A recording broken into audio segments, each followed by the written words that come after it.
এই মসজিদে যখন আপনি আসবেন, রাসূলুল্লাহ বলেছেন প্রতি পদক্ষেপ একটা পা উঠাবেন, একটা পা উঠাবেন, আপনি আল্লাহর রাস্তায় আল্লাহ সন্তুষ্টির জন্য আপনি দান করলে যে সওয়াব, প্রত্যেকটি কদম উঠাইলে দানের সওয়াব আল্লাহ আপনাকে লিখে। মসজিদে আসতে যে যদি আপনি 100 কদম আছেন, এই 100 কদম মানে হাদিস বলার পরে তো একেবারে হিসাব নেওয়া যায় না যে আপন কত দয়া করেছেন আপনার উপর। 100 কদম আসবেন, একটা পা উঠাবেন, আল্লাহর রাস্তায় আপনার অর্জিত টাকা দান করলে যে সওয়াব, এই সওয়াব আল্লাহ আপনাকে দান করবেন। আরেকটা পা উঠাবেন, আবার দানের সওয়াব। এইভাবে 100 কদম যদি উঠান, 100টা কদমের বিনিময়ে 100 বার দান করলে আল্লাহর রাস্তায় যে সওয়াব, এই সওয়াব আল্লাহ আপনাকে দান করে দেবেন। এর পরবর্তীতে যতক্ষণ সহিহ মুসলিমের আরেকটা হাদিস, যতক্ষণ একজন মানুষ অন্য মানুষের কল্যাণের জন্য, সাহায্যের জন্য তার পাশে থাকবে, আল্লাহ পাক ততক্ষণ পর্যন্ত আসমান থেকে তার উপরে সাকিনা, রহমত ও বারাকা, কল্যাণ আল্লাহ নাযিল করতে থাকে। রাসূল সাল্লাল্লাহু আলাইহি ওয়াসাল্লাম আরেকটা সহিহ হাদিসে আছে, মানুষের জনকল্যাণের জন্য কাজ করা, বিপদ আপদ অপমৃত্যু থেকে রক্ষা করা, গোপনে না আল্লাহর প্রয়োগ নির্বাচিত করে রক্ত সম্পর্কীয় আত্মীয়তার সম্পর্ক রক্ষা করা, এগুলি তার আয়ু বৃদ্ধি করে। সুবহানাল্লাহ।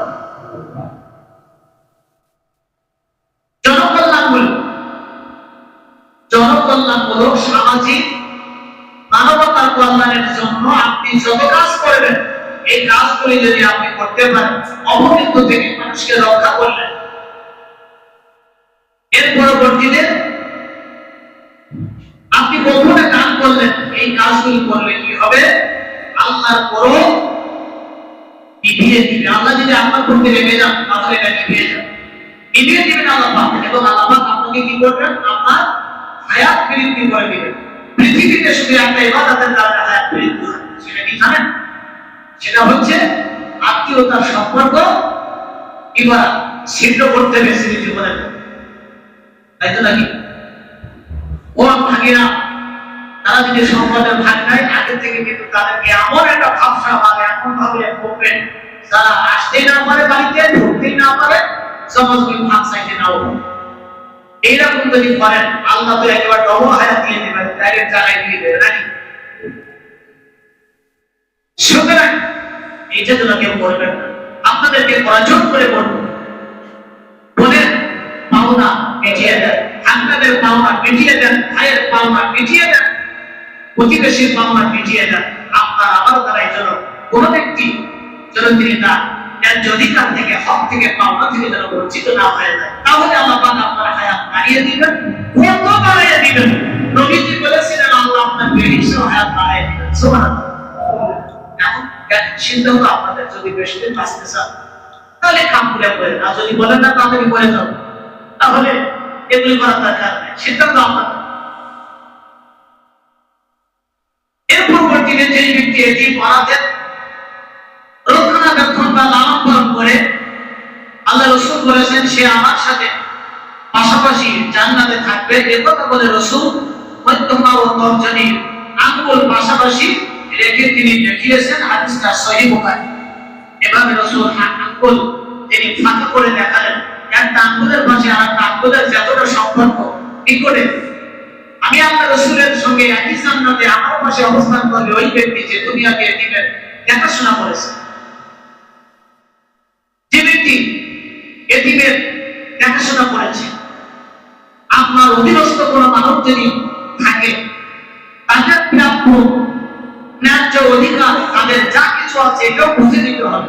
এই জায়গা থেকে যদি বঞ্চিত করেন, যেমন আপনাদেরকে একটা জিনিস বুঝাই, আপনি একজন চেয়ারম্যান, এখন আপনি চেয়ারম্যান যখন হবেন, আপনি অভিভাবক ইউনিয়ন, আপনার দ্বারা যদি ইউনিয়নে কোনো গরিব, কোনো দুস্থ অসহায় মানুষ তার ন্যায্য পাওনা থেকে, চাউল থেকে, গম থেকে, বা যে রেশন বা সরকারি যে বাজেট আসে, এর থেকে যদি কোনো মানুষ যদি বঞ্চিত হয়, তাহলে আপনি এতিমের টাকা আত্মসাৎ করেছেন বলে এটা প্রমাণিত হবে, এটা আল্লাহর দরবারে গৃহীত হবে, অর্থাৎ আপনি দোজখের আগুন পেটে করেছেন। কিয়ামতের দিন আপনাকে অবশ্যই সোরের কাতারে আসামের কাতারে আল্লাহ দান করবে। এর পরবর্তীতে আপনার নিকটস্থ, আপনার ভাতিজা, আপনার আপনজন, তারা যদি ঠিক থাকে, অনেক সময় রক্ষণাবেক্ষণের দায়ভার আপনার ঘরে পড়তে পারে না? সুতরাং এই এতিমের কোন সম্পদ, একটি টাকা তিনি যেন বঞ্চিত না হয়, আমার প্রাপ্ত বয়স হলে আপনাকে সব বুঝিয়ে দিতে হবে। যদি দিতে পারেন, আল্লাহ রাসূল কি বলছেন এদিকে খেয়াল করেন। রাসূলুল্লাহ কি বলছেন, আপনি এতিমের যদি আপনি চেয়ারম্যান হয়ে, মেম্বার হয়ে, আপনার গরিব দুস্থ অনেক মানুষ আছে এতিমের মতো, আছে না? এদের যদি পাওনা বুঝিয়ে দিতে পারেন, আপনার নিকটস্থ এতিমের যদি পাওনা বুঝিয়ে দেন, রাসূলুল্লাহ ওয়াদা করেছেন, বুখারীর হাদিস, কিয়ামতের দিন ওই যে এতিমের পাওনা বুঝিয়ে দিল, ওই ব্যক্তি আর আমি মুহাম্মদ সাল্লাল্লাহু আলাইহি ওয়াসাল্লাম কিয়ামতের দিন একই বেহেশতের ভিতরে পাশাপাশি অবস্থান করব, যে আমার হাতের আঙ্গুল একটা পাশে আরেকটা সমান। আমি কেমনে বুঝাই আপনাদেরকে হাদিসটার ওজন কত? কেমনে বুঝাই? রাসূলুল্লাহ নিজের জবান দিয়ে, পাক জবান দিয়ে ওয়াদা করেছেন, আমার পৃথিবীর উম্মতের জন্য তোমরা এতিমের প্রতি খারাপ ব্যবহার করো, এতিমকে তোমরা গলা ধাক্কা দিও না, এতিমের প্রতি আচরণ করো। এটা কিন্তু আল্লাহ নিষেধ করেছেন, রাসূল নিষেধ করেছেন। বিধবা ও দরিদ্রদের স্বার্থ সংরক্ষণ কল্যাণের জন্য চেষ্টারত মানুষ আল্লাহর রাস্তায় জিহাদরত, বিরামহীন তাহাজ্জুদ আদায়কারী, অবিরত সিয়াম পালনকারী ব্যক্তির ভাই জয় বলেন সুবহানাল্লাহ। এই হাদিসটা বুখারীর ৫ম খণ্ডের ভিতরে আছে।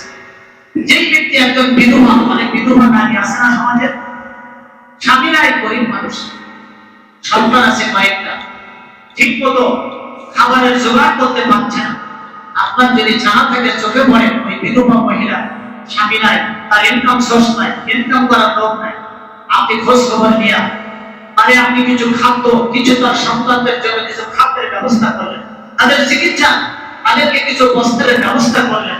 রাসূলুল্লাহ কি বলেছেন, তুমি সারা রাত তাহাজ্জুদের নামাজ পড়লে যতটা সওয়াব হবে, এইরকম সওয়াব আল্লাহ তোমার আমলনামায় লিখে দেবেন।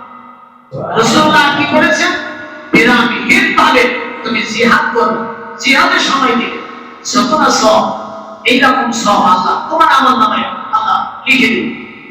এরপরে আর কি হবে, তুমি অবিরত বিরামহীন ভাবে রোজা রেখেছো, তুমি রোজা রেখেছো, এই বিরামহীন ভাবে রোজা রাখলে যে সওয়াব, এইরকম সওয়াব আল্লাহ তোমার আমলনামায় লিখে দিবেন।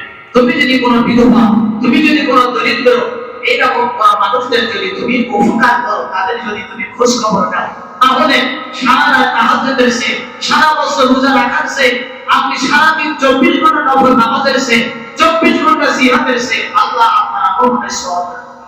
সুবহানাল্লাহ। আসুন, আমার এই কথাগুলি বলার অর্থ হচ্ছে, আজকে বাংলাদেশের 12টা জেলার মানুষ তারা আজকে খুবই বিপদগ্রস্ত, বন্যা কবলিত, প্লাবিত হয়ে, বন্যায় প্লাবিত হয়ে, ঘর নাই, বাড়ি নাই, চাহিদা জমি, ফসলের জমি সব শেষ হয়ে গেছে। শুধু তাই না, আপনারাও দেখেছেন, চোখে তো পানি রাখা যায় না, কিভাবে রাখবেন?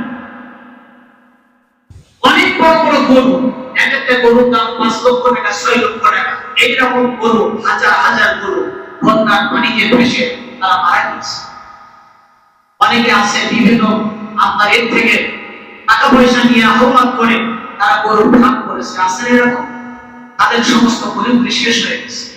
কিভাবে তারা বেঁচে থাকবে? নিঃস্ব হয়ে গেছে। এই জন্য তাদের সাহায্য হাত বাড়িয়ে দিতে না পারে, তারা আমাদের মুসলমান ভাই, আমাদের পর আমি আলোচনা আসতেছি সামনে। এই জন্য মানুষের যে উপকার আপনি করবেন, কল্যাণের জন্য যদি 2টা টাকা হলেও সংরক্ষণ দিয়ে তাদেরকে আপনি সহযোগিতার হাত বাড়ায়, আল্লাহ আপনাকে এত বেশি রহম করবেন, এত বেশি কল্যাণ দিবেন, এইরকম বিপদ ও মুসিবতে আল্লাহ আপনাকে জীবনে দেবেন। সম্মানিত হাজির, এর পরবর্তী দিন রাসূলুল্লাহ বলেছেন যে আল্লাহ রাসূলকে প্রশ্ন করা হচ্ছে, ইয়া রাসূলুল্লাহ, সবচেয়ে প্রিয় আমল কোনটা? সবচেয়ে প্রিয় আল্লাহর নিকট সবচেয়ে প্রিয় ব্যক্তির আমল করা। রাসূলুল্লাহ বলেছেন যে মানুষের বিপদগ্রস্ত মানুষের উপকার করে তার পাশে দাঁড়ানো। আপনি কিছুই করতে না পারলেও মানুষের পাশে দাঁড়ান, তারা খোঁজ খবর নিলেন, তাদের পাশে দাঁড়ান, সমর্থ নাই, এর চেয়ে ভালো আমল ভালো ইবাদত আল্লাহর জমিনে আর হতে পারে। এই মানসিকতা তৈরি করে যে বিপদে আমরা প্রত্যেকটি মানুষের পাশে আমরা থাকবো ইনশাআল্লাহ, বলেন ইনশাআল্লাহ। ইবাদতগ্রস্ত আমাদের কোনো ভাইকে আমরা দূরে ফেলে দিব না, তাদেরকে দূরে ফেলে দিব না। এরপরে রাসূলুল্লাহ বলছেন, এক ব্যক্তি রাস্তায় চলতে চলতে একটি কাঁটাওয়ালা ডাল দেখতে পায়, ডালটি সরিয়ে দেয়, আল্লাহ তার এই কাজ কবুল করেন এবং তাকে আল্লাহ পাক ক্ষমা করে দেন। সহিহ বুখারীর হাদিস। রাসূলুল্লাহ বলেছেন, যদি কেউ রাস্তা থেকে একটি পাথর সরিয়ে দেয় তবে তার আমলনামায় একটি নেকি লেখা হয়, আর যদি কারণ একটি নেকি কবুল হয়ে যায় তাহলে সে জান্নাতে প্রবেশ করবে। এটাও সহিহ হাদিসের ভিতরে আসছে। আপনি রাস্তায় একটা অনেক সময় ইটের কুটা থাকে না, আপনি আসতেছেন রাস্তায় একটা ইটের কুটা আছে, কিছু মনে করেন কাঁটাযুক্ত একটা ডাল আছে, একটা পাথরের টুকরা আছে, এর থেকে কেউ আমার ভাই বা সন্তানের হসত খেয়ে পড়তে পারে, আঘাত পাইতে পারে। এই চিন্তা করে যদি আপনি ওটা সরাইয়া দেন, আপনি একটি নেকি আল্লাহ মুহূর্তে আপনার দান করেন। আল্লাহ নবী বলেছেন, শুধু নেকি নয়, এই একটি নেকি আল্লাহর দরবারে যদি কবুল হয়ে যায়, লা ইয়াকবালু মিনাল আমাল ইল্লা মা কানা খালিসাতান ওয়াবতাগা বিহি। একটা আমল যদি আল্লাহর দরবারে কবুল হয়ে যায়, আল্লাহ সন্তুষ্টির জন্য যদি কাজ করেন, আল্লাহ নবী বলেছেন একটা আমল তোমাকে তোমার জান্নাতে যাওয়ার জন্য, ফেরেশতে যাওয়ার জন্য একটা আমল যথেষ্ট। শুধু মানুষ নয়, যে কোনো প্রাণীর সেবাও বড় ইবাদত। রাসূলুল্লাহ বলেছেন, আল্লাহর নবী বলেছেন, পথে চলতে চলতে পিপাসার্ত যদি কেউ হয়, কোনো প্রাণী যদি পিপাসার্ত হয়, এমনকি আল্লাহর নবী বলেছেন, একটা কুকুর যদি পিপাসার্ত হয়, তোমার চোখে যদি পড়ে কুকুরটা যদি পিপাসার্ত, যদি হাঁটতেছে, হাঁটিয়েছে, যদি মনে হয় যে কুকুরটা পিপাসার্ত, পানির পিপাসা লেগেছে, যদি তোমার সামর্থ্য থাকে পানি তুমি দাও, ইবাদত করলে যত সওয়াব সে বেশি সওয়াব। আপনারা জানেন সহিহ বুখারীর একটা হাদিস, সেই যুগে একজন বেশ্যা মহিলা, তিনি বেশ্যাবৃত্তি করে চলত, দৈনন্দিন তার রোজগারের উৎস ছিল বেশ্যাবৃত্তি করা। বুখারীর হাদিসের মধ্যে এসেছে, এই মহিলা যখন উত্তপ্ত মরুভূমির সাহারা মরুভূমির মধ্য দিয়ে তিনি যাচ্ছিলেন, লক্ষ্য করেন একটা কুকুর পিপাসায় সংকট করতেছিল। ওই মহিলা তিনি গায়েন উন্নিটা তিনি ওই কুয়ার ভিতরে দিয়ে কল থেকে পানি খায়া কুকুরের গালে পানি কুকুরকে পিপাসা মুক্ত করলেন। আল্লাহ দরবারে এত পছন্দ হয়ে গেল, আল্লাহ বান্দার ক্ষমা করে দিলেন। বেশি বললেন সাহাবীরা, এই বেশ্যা মহিলার পরে আল্লাহ কত খুশি হয়েছে। কুকুরের পানি খাওয়ানোর কারণে মহিলার জিন্দেগি আল্লাহ গুনাহ মাফ করে দিয়েছেন। শুধু গুনাহ মাফ করে না, আল্লাহ বান্দার জন্য দিয়েছে। এই হাদিসটা সহিহ বুখারীর। এই বেশ্যা মহিলা কুকুরের পানি পান করার কারণে আল্লাহ বান্দার অতীতের সব গুনাহ মাফ করে দিয়েছেন। আল্লাহ পাক তাকে ফেরেশতাদের খোঁজ খবর দিয়েছেন। সুবহানাল্লাহ। এই জন্য নবী যারা বলেছেন, জীব জানোয়ারের যদি তোমরা পশু পাখিদের সেবা করো সওয়াব পাবে, যে কোনো প্রাণীর সেবাতেই তোমরা সওয়াব পাবে। এখানে কিন্তু কোনো প্রাণীকে আলাদা করে দেওয়া নাই, সিলেক্ট করা হয় নাই। যত প্রাণী, যত জীব জানোয়ার পৃথিবীতে আল্লাহ সৃষ্টি করেছেন, তাদের যদি আপনি সেবা করেন তাহলে প্রতি মুহূর্তে আল্লাহ রাব্বুল আলামিন আল্লাহ পাক সুবহানাল্লাহ। এরপর আল্লাহ নবী আরো বলেছেন, উম্মত জমিনে তোমরা বিনয়ী হয়ে চলবে, বিনম্র হয়ে চলবে। এমন কোন আচরণ তুমি করো না যে আচরণে তোমার মুসলমান ভাই কষ্ট পায়। অনেকে আছে টাকার জোর আছে, অনেকের ক্ষমতার জোর আছে। আজকের আপনার ক্ষমতা আছে, আজকের আমাদের ক্ষমতা আছে, কালকের ক্ষমতা না। ক্ষমতা কোনদিন চিরস্থায়ী হয় না, হয় না। সবকিছুর পরিবর্তন আছে, শেষ মধ্যে কিছু আছে। কারণ হলো আমরা জানি, কোরআন থেকে হাদিস থেকে জেনেছি, নমরুদ ফিরাউনের মতো এত বড় শক্তিমান, যারা বলেছিল যে যারা খোদার দাবি করেছিল নমরুদ, ফিরাউন পর্যন্ত তিনি বলেছিল আলাস্তু রাব্বুকুম আ'লা, আমার সে বড় আমার কেউ নাই। সেই ফিরাউন, যে ফিরাউনের কথাই নীল দরিয়ার পানি ওঠানামা করতো। আজকের যদি এরকম আমেরিকার শক্তি যদি আপনি যদি শতাধিক আমেরিকার শক্তি এক জায়গায় করেন, নমরুদ ফিরাউনের এত শক্তি হবে না। সেই ফিরাউনকে আল্লাহ পানিতে চুপাই ফেলেছেন, আর নমরুদকে আল্লাহ পাক জুতা বিনা করে দুনিয়া থেকে বিদায় করে দিয়েছেন। এই জন্য আল্লাহ নবী বলেছেন, কেউ তোমরা অহংকার করে না, ক্ষমতার দাম্ভিকতা দেখাও না।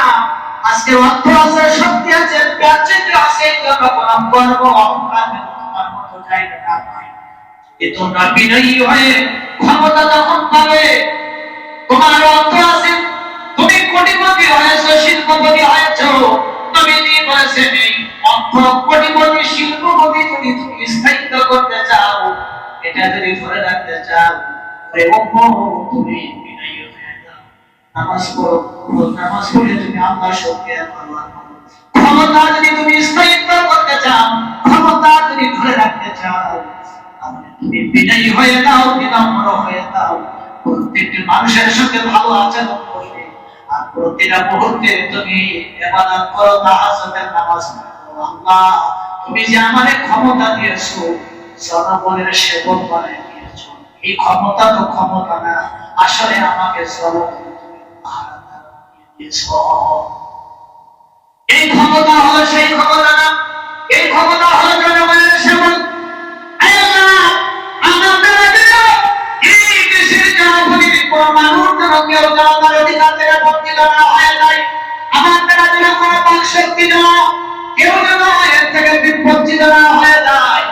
মানুষের প্রয়োজনে জুলুম না করি, অত্যাচার না করে, আমি তাহাজ্জুদের নামাজে যদি এইভাবে করে কাঁদেন, যদি আপনি আল্লাহর কাছে, তাহলে কোনদিন আপনার কাছ থেকে কোনদিন ক্ষমতা আসবে না, কারণ ক্ষমতা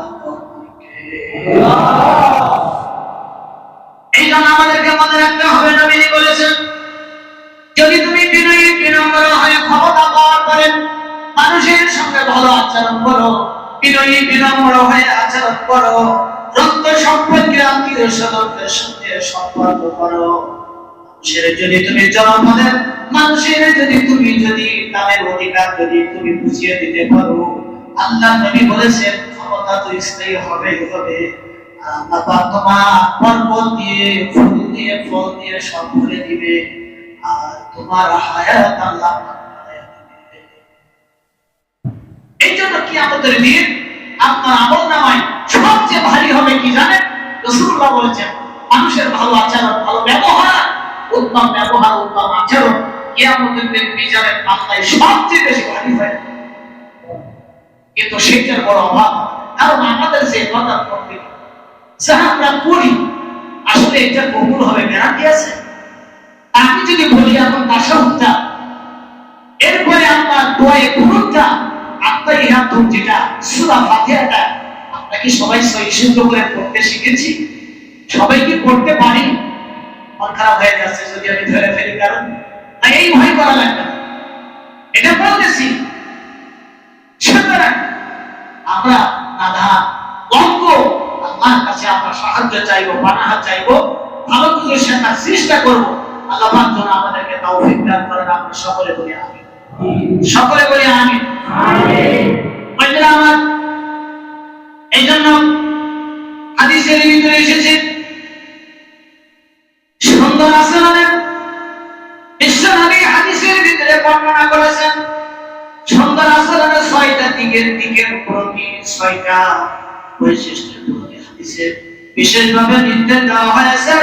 কোন মুমিন যদি তিনি আল্লাহর প্রিয় বান্দা হতে চায়, কোন মুমিন যদি চায় যে আমি সমাজের মানুষের কাছে আমি সম্মান নিয়ে আত্মসম্মান মর্যাদা নিয়ে বেঁচে থাকতে চাই, মানুষ যদি চায় আমার ক্ষমতা দীর্ঘস্থায়ী হোক, কোন মানুষ যদি চায় যে আমি এই সমাজে প্রত্যেকটি মানুষের কাছে প্রিয় হয়ে থাকতে সম্মান নিয়ে বেঁচে থাকতে চাই, তাহলে নবীজি বলেছেন সকলের সাথে তোমাকে হাস্য উজ্জ্বল মুখে সাক্ষাৎ করতে হবে, কথা বলতে হবে। আপনি ধনী মানুষ, একজন গরিব ভ্যান চালক, রিকশা চালক, একজন কি বলে শ্রমিক, মজুরি খেটে খাওয়া মানুষ যদি সালাম দেয়, দেখবেন কোটিপতিরা সালামের জবাব দিতে চায় না, তারা শুধু বুক না ইশারা করে দাঁড়ায়। আছে না নাই? গরিব মানুষ যদি সালাম দেয়, বড় লোক পাওয়ারফুল লোক ক্ষমতা আছে, দেখবেন সালামের উত্তর দেবে না। আপনি নবীর উম্মত বলে দাবি করতে পারবেন না, নবীর সঙ্গে আপনার কোনো সম্পর্ক থাকবে না। এই জন্য বিশ্বনবী তিনি আখিরি জামানার নবী হওয়ার পরেও আল্লাহর নবীর প্রত্যেকটি মানুষের তিনি আগে সালাম দিয়েছেন, ঠিক কিনা? নবীর আগে কেউ সালাম দিতে পারে না। সেই নবীর উম্মত হয়ে আপনি কোন আদর্শের কথা বলেন, কোন নীতি বাক্যের কথা বলেন, আপনি আমার নবী সবার আগে সালাম দিয়েছেন। নবীজিকে কেউ আগে সালাম দিতে পারে না, আর আপনি সালাম দেওয়ার জন্য অপেক্ষা করে বসে থাকেন। আমি একজন লিডার মানুষ, নেতা মানুষ, আমি একজন কোটিপতি মানুষ, সমাজের গরিব মানুষরা কখন আমাদের সালাম শুধু কেন নেতা সে দুই নম্বরে বিনয়ের বিনম্রতা, অহংকারকে চিরতরে বর্জন করতে হবে। অহংকার বড় খারাপ জিনিস বাবা, অহংকার করা যাবে না। অহংকার করলে আপনার সমস্ত নেক আমলে বিনাশ হবে। 3 নম্বর হলো বিতর্ক পরিহার করতে হবে, কোন ব্যাপারে বিতর্ক করা যাবে না। 4 নম্বর মানুষের আচরণে কষ্ট পেলে, মানুষের আচরণে কষ্ট পাইলে আপনি কি করবেন? আপনি তখন যারা কিছু সন্ত্রাসী টাইপের লোক দেখবেন, কখনো রাতে রাতে দেখতে বলবেন টাকা কত লাগবে, অমুকে হামলা টাইমটা সাহায্য করতে হবে, কারণ সে আমার সঙ্গে আছে না। এরকম কি এই কাম করবেন? নবীজি পরামর্শ দিয়েছেন কি দেখেন, কোন ব্যক্তি আপনার সঙ্গে খারাপ আচরণ করবে, আপনি কি করলেন? রাতের আধারে কিছু লোক উল্টা পাল্টা ভাড়া করে পরে আপনি প্রতিমত ধ্যানটা ফিরে চলে একেবারে হসপিটালে পাঠাই, এইটা উত্তম কাম। আল্লাহ নবী বলেছেন এই কাম করা যাবে না। তুমি যদি কোনো মানুষের আচরণে কষ্ট পাও, তুমি বিচার দিলে যেন না, কোন মানুষের তুমি প্রতি উত্তর প্রতিবাদ না করে তুমি তোমার রবকে জানাইয়া রাখো, আমার সঙ্গে আমি নিরপরাধ মানুষ, কিন্তু আমি দোষ করি না, আমার সঙ্গে খারাপ আচরণ করেছে, ধৈর্য ধরে আপনি আপনার রবের কাছে ছোট্ট অভিযোগ নেন। রব দেখবেন সময় মতো তাকে আল্লাহর হাত থেকে সে পাবে না। অবশ্যই আল্লাহ করবেন, কি কথা ঠিক কিনা বলেন? কিন্তু আল্লাহ ধরা আর মানুষের ধরায় কথা ঠিক কিনা বলেন? আল্লাহ যখন ধরবে তখন মুহূর্তের ভিতরে আপনারে কি করবে? একেবারে ওই আমির থেকে ফকির বানিয়ে দেবে, একেবারে নাজার থেকে সঙ্গে সঙ্গে আল্লাহ পাক তাকে জেল করে ঢুকাই দিতে পারে। আল্লাহর পাওয়ার আছে না? আছে না? এটা আমরা দেখেছি, জানতে পেরেছি। 9 বছরের রাজা, 9 বছরের শাস্তি। কি দেখেছেন আপনারা এই ব্যবস্থাটা? এইটাকে বলে আল্লাহ ধরা। এটা কার ধরা? আল্লাহ ধরা। এর পরবর্তীতে 5 নম্বরে মানুষের কথাগুলি, কোন মানুষ যদি আপনার কাছে আসে, আপনি একজন বিজ্ঞ মানুষ সমাজের, আপনি একজন নেতা, আপনি একজন সমাজের প্রতিপক্ষের মানুষ, সমাজের মানুষ যদি কোন মানুষ বিপদে পড়ে, গরিব দুস্থ অসহায় মানুষ যদি বিপদে পড়ে আপনার কাছে এসে তার কষ্টের কথাগুলি বলে, তাহলে নবীজি বলেছেন উম্মতে আমার একজন ভাই, প্রতিবেশী ভাই, গ্রামের মানুষ, সে হতে পারে গরিব, রিক্সাওয়ালা, ভ্যান চালকওয়ালা, যাই হোক না কেন, আর প্রত্যেকটি কথা তোমাকে মনোযোগ দিয়ে শুনতে হবে, মনোযোগ দিয়ে। পরবর্তীতে তাকে তুমি ভালো মানুষ। আর আমাদের সমাজের নেতারা কি করে? সময় নাই, ওনার তো একটাই ঘুম ভাঙে আপনার আটটার পরে গেল, রাতে যে কি করে আল্লাহ জানে, আর কখন জানেন, কত কাজ তাদের ঘুমাই না। ফজরের নামাজের খবর নাই, কখন আজান হয় এটাও জানে না, আটটার পরে তার ঘুম ভাঙে। আপনি একটা অভিযোগ, একটা সমস্যায় পড়ে গিয়েছেন, কিন্তু আপনি বসে বসে কতক্ষণ অপেক্ষা করবেন? আধা ঘন্টা বসে থাকার পরে এটা এবার উঠে বলতেছে আজকের সময় না, আগামীকাল আছে। নবীজি বলেছেন এটা করা যাবে না। তোমার মুসলমানদের বিপদে পড়ে, সমস্যা যেখানে সমাধান করতে হবে সেখানে তুমি যদি করো তাহলে করো, নইলে তার পক্ষে যেখানে গেলে তিনি উপকৃত হবে সেখানে তোমাকে সুপারিশ করে দিতে হবে বড় ভাই। অথবা চেয়ারম্যান সাহেব, মেম্বার সাহেব বা অমুক ব্যক্তি আমার কাছে এসেছিলেন গরিব কাছে, কিন্তু আমি এটা পারলাম না, আমি এটা তোমার কাছে পাঠাইলাম না, তুমি এর সমস্যাটা দেখো, তুমি সমস্যাটা দেখে তার ঠিক আছে। আপনি যেটা করলেন, আপনি কিন্তু সারা তাহাজ্জুদের নামাজ পড়ার চেয়ে সওয়াব অর্জন করে নিয়েছেন। সুবহানাল্লাহ। একজন অসুস্থ ব্যক্তি, চিকিৎসার অভাব, অসুস্থ তিনি কাঁদতেছেন, আপনি কি করবেন? এই ব্যক্তিকে হসপিটালে তিনি কোনো বেড পাচ্ছে না, গরিব মানুষের হসপিটালে বেডও হয় না, বেড হয় বড় লোকদের জন্য, বেড হয় ওই সমস্ত বড় বড় যারা নেতা লেডার দেখবেন তাদের জন্য বেড আগে থেকে স্পেশাল অপেক্ষা করে। আমার নিজের চোখের দেখা, মাঝে মতো হসপিটালে যাইছে, দেখেছি গরিব মানুষগুলি বেড নাই, তারা ফ্লোরে বারান্দায়, হসপিটালের বারান্দায় বসে। কিন্তু আপনি একটা ফোন করে দিলেন হসপিটালে, যিনি ইনচার্জে যিনি আছেন, ডাক্তারদের যিনি ইনচার্জে আছেন, আপনি ইনচার্জকে বললেন যে আমার প্রতিবেশী, আমার গ্রামের ভাই, যদি সম্ভব হয় একটা বেডের ব্যবস্থা, যদি ওর বেড খালি না থাকে, আপনি যে ফোন করে সুপারিশ করেছেন, এই জন্য সারা রাত তাহাজ্জুদের নামাজ পড়লে, জিহাদ করলে যত সওয়াব হয় এমন সওয়াব আল্লাহ। আর এইটাই আমার জীবনে ভেস্তে দেওয়ার সবচেয়ে সহজ রাস্তা। সরে বলেছে এর পরবর্তীতে 6 নম্বরে আল্লাহর নবী বলেছেন উপকারের প্রতি তুমি কৃতজ্ঞতা প্রকাশ করবে। তোমার কোন ভাই যদি কোনো একদিন তোমাকে উপকার করে থাকে, তার কৃতজ্ঞতা ভুলে যেও না। কিন্তু আমরা মানুষ বড় অকৃতজ্ঞ, আমরা বড় নাফরমান। কত মানুষের দ্বারা আমরা সমাজে উপকৃত হই, টাকার মাধ্যমে, বিভিন্ন সুপারিশের মাধ্যমে উপকৃত হই না, উপকার পাওয়ার পরে কিন্তু মানুষ জনকের মতো ফিরে যায়। আল্লাহ নবী কঠোরভাবে নিষেধ করেছেন, কোন মানুষের দ্বারা তুমি যদি উপকৃত হও, তাহলে তুমি এটা কোনোদিন ভুলে যেও না। তোমার ওই ভাইয়ের জন্য দোয়া করবা, উনি তোমাদের একদিন উপকার করেছিল, উপকারের কৃতজ্ঞতা প্রকাশ করবে, খবরদার তুমি কোনোদিন অকৃতজ্ঞ হয়ে যেও না। এই 6টা বিষয় যদি আপনি আমল করতে পারেন, আচ্ছা আপনারাই বলেন তো, এই যে 6টা বিষয় আমি বললাম, এই 6টা বিষয় যদি আপনি আমল করতে পারেন, তাহলে এই জমিনে কোনো অশান্তি থাকবে, বিশৃঙ্খলা থাকবে, ফিতনা থাকবে, এই জমিতে আল্লাহ বেহেশতের পরিবেশ কায়েম হয়ে যাবে। সরে বলেন ঠিক। এরপরে সর্বশেষ কথা নবীজি বলেছেন, মান সাতারা মুসলিমান সাতারাল্লাহু ফিদ দুনিয়া ওয়াল আখিরাহ। যে ব্যক্তি কোন মুসলমানের দল গঠন করে নেয়, একজন মুসলমান তিনি নামাজি, মানসিকতা ভালো, অথচ ভুল করে তিনি একটা অন্যায় করেছেন, একটা দোষ তিনি করে ফেলেছেন, আল্লাহ নবী বলেছেন তার দোষের কথাটা সমাজে তোমরা ওপেনলি তোমরা এটা ক্লিয়ার করো, এইটা তুমি পারলে গোপন করে দাও। আল্লাহ নবী বলেছেন, এটা বুখারীর হাদিস। দশটি করে গোপন করে দিয়ে দাও।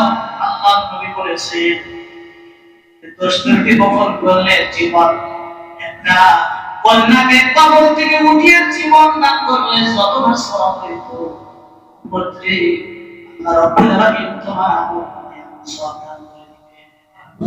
একজন নামাজি লোক একটা অন্যায় করে ফেলেছে, আর আমরা সমাজের মানুষের আমাদের পারদর্শীরা হলো কি, যে আমরা কি করি,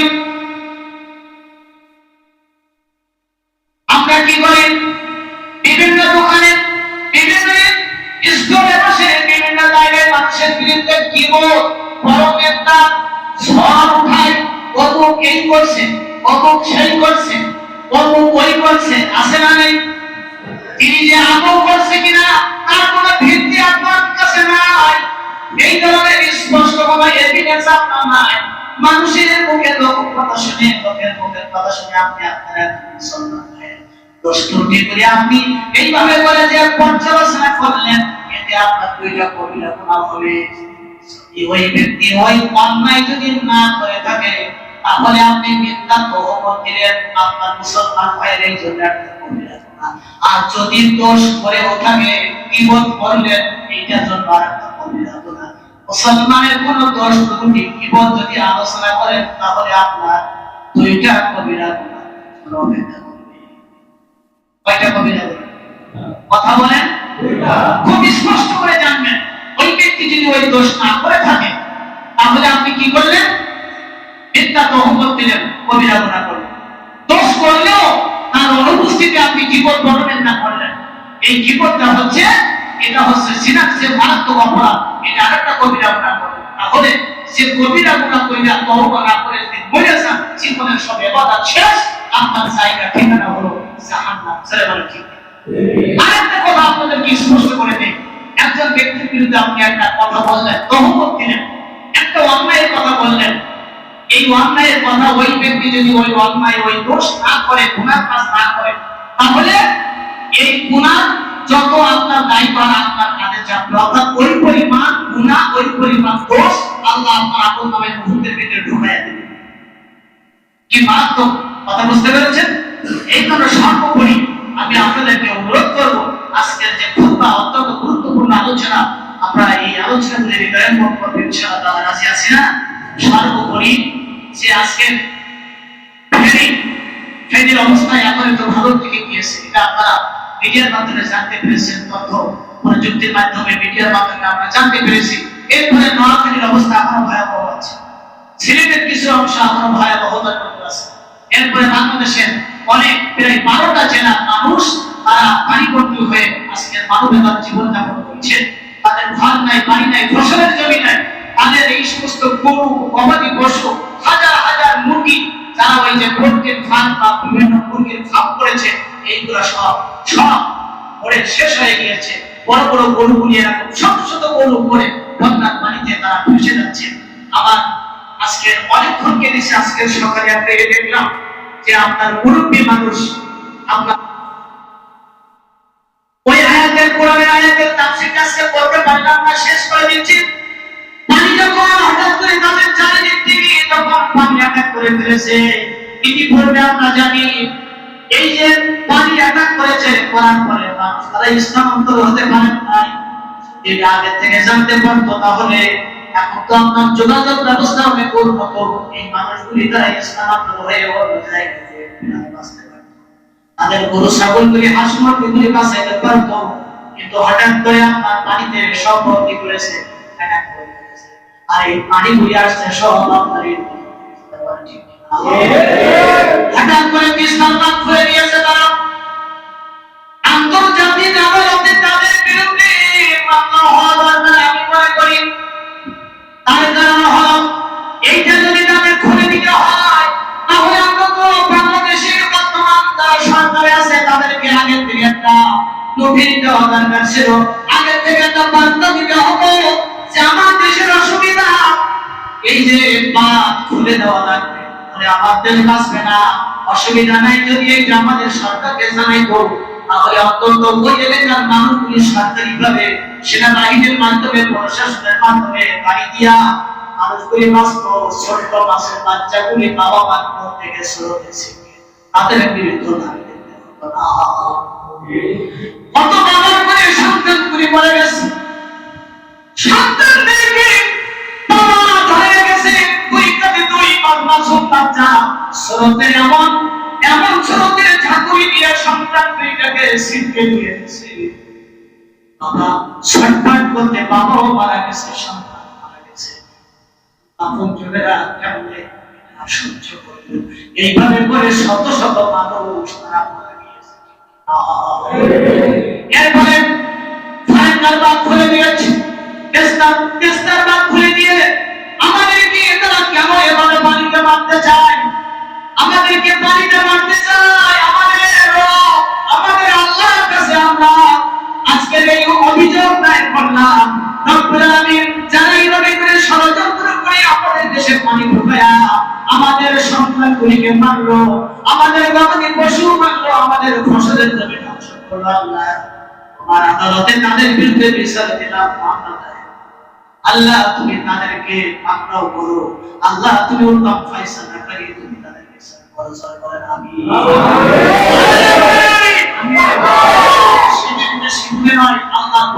অবশ্যই ফয়সালা আসবে ইনশাআল্লাহ। আপনারা দেখবেন, মুসলমানেরা দেখবেন, সরকারের ইনশাআল্লাহ ইনশাআল্লাহ আল্লাহ কবুল করুন।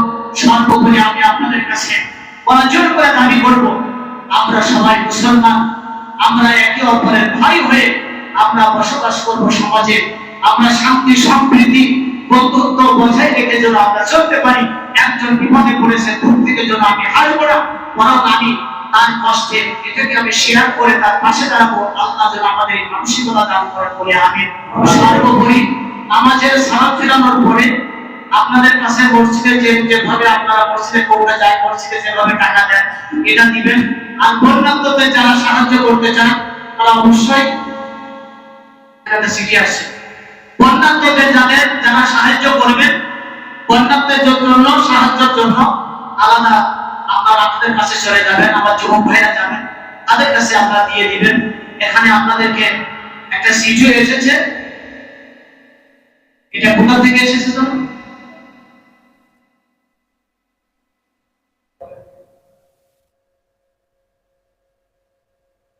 এখানে পাগাছড়া ইউনিয়নের বিভিন্ন স্কুল কলেজের শিক্ষার্থীদের সমন্বয়ে ক্রীড়া কার্যক্রমের জন্য সাহায্য সহযোগিতা সংগ্রহ করা হচ্ছে।